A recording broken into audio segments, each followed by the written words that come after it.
do was create a Friday the 13th video game. And like many of you, you can only wait so long, right? So it's been 30 years. At what point do you just do it yourself? So Wes Keltner and myself, the other co-creator, we put down a plan to create a slasher video game for the first time. There's really not been a slasher video game that's ever, right? We've seen traces of it throughout individual games or surfacing games, but there's never been a concept of one powerful killer versus many normal or weak people, right? So that was really the basics. We wanted to do that in a multiplayer setting, and then the light clicked one day, and it's like, this is Friday the 13th. Quit trying to make a campaign. Start in the multiplayer so people can make their own mistakes. So we created an homage called Slasher Volume 1 Summer Camp. We got Tom Savini on board. We got Kane Hodder. Tom Savini, the world's greatest makeup artist. If you have seen the original Dawn of the Dead, if you've seen the original Friday the 13th, you understand just the depth of this man's talent. Yeah, also known as the Sex Machine. The Sultan of Splatter. And the Volcano of the Mind. So we had those guys, and what credit Wes for that. He was able to get those guys and reach out to them. And Kane Hodder, just so you guys know, he was the Jason that probably is the most memorable Jason. 7, 8, 9. The very undead. And so you guys brought him on board. Yeah, so he agreed to do our mocap and play our killer. This was before Friday the 13th. So Savini was going to create us a brand new killer. And this turned out, and we had Harry Manfred too as well. He did the audio and the soundtrack. And a lot of scores for about 100 movies. Yeah. So anyway, that was Slasher Volume 1 Summer Camp. And before we show you the trailer, in case you missed that, well, let's say that. Yeah, let's go ahead. Slasher Volume so this is what the game was in its inception.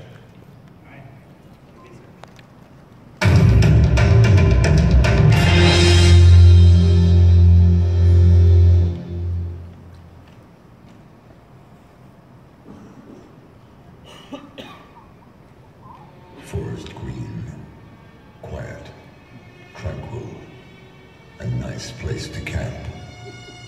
But when the sun goes down, something stalks the forest. On a warm June night in 1984, a group of teen counselors are about to have the night of their lives. No one is safe. No one will survive.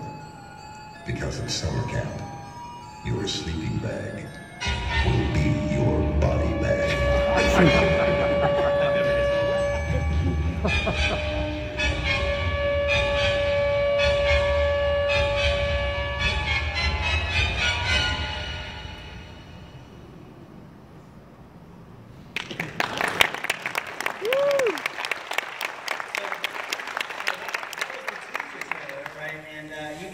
Right away that we were already embracing 80s tropes and VHS effects and tracking and stuff like that. Yeah, so that was October 31st of 2014 on Halloween when we announced that. And it took off more than we expected. We didn't quite know we were going to get the attention that we did. IGN ran it, this truck away, and everyone seemed to love the idea. It also happens that another person loved the idea and loved what we were doing, and it was Sean S. Cunningham, as you know, the rights holder of Friday the 13th and the director of the original film. He reached out to us one day, and we were a little nervous. We thought maybe we had danced a little too close to the fire, perhaps. But he said, no, I love what you're doing, and you have my whole team already, so why don't you just have this license? And we were like, whoa, dude, we're a small team, we can't afford this license. And he said, no, you can have it. It's my gift to you. If it'll make your game better, you can have it.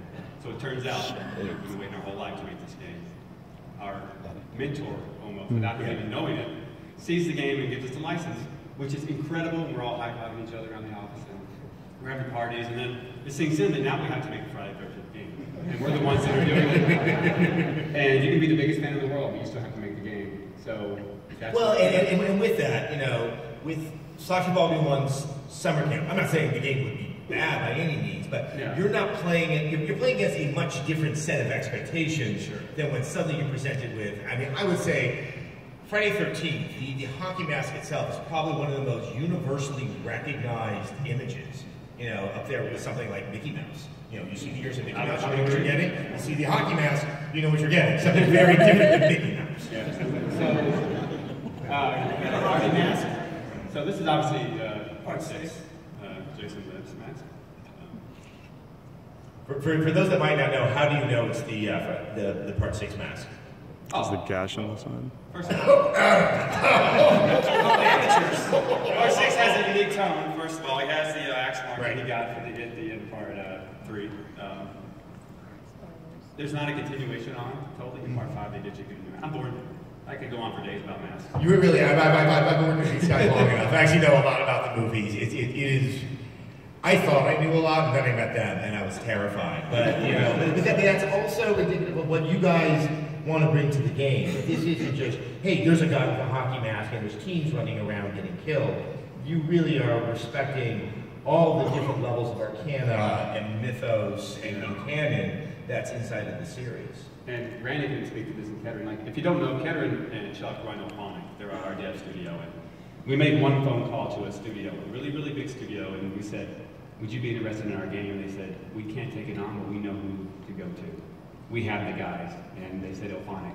And we called them, and yeah, I remember getting this email from Wes originally, and he's like, hey, so there's this game we wanted you to work on. It's called Summer Camp. I probably read over the Slasher Volume 1 part, and I'm like, I don't know if you know like the games we kind of work on, but I can't make a kids game, Yeah.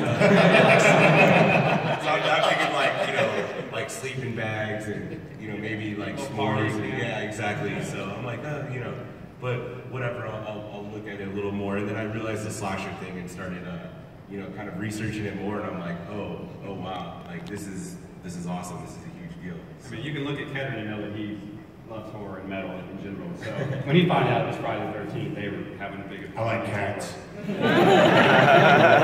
Cats and kittens. You think of cats? Oh, I have 5 cats, bro. No, you like the musical Cats, right? That's better than jail, right? I like the Cats. Yeah, we both. They might be dead, but it's okay. So what you're saying is though right. We had all these expectations now. Not only did we couldn't just have a generic summer camp and a generic killer, even though it was created by Tom Savini, we had to do more. We had to put in multiple versions of Jason, multiple counselors. We had to put in Crystal Lake. For the first time, you can walk around Crystal Lake as Jason and murder people, or as counselors and try to escape. So there's a big expectation. And so that's why we went to Kickstarter. And exactly. That campaign's long over now. The Kickstarter is, but the slasher backer is still open. But anyone here donate to the Kickstarter? And then we have a few people that. Thank you. Thank you all. Thank you very much. It was a pretty big deal. It was a pretty big deal back a month or 2 ago.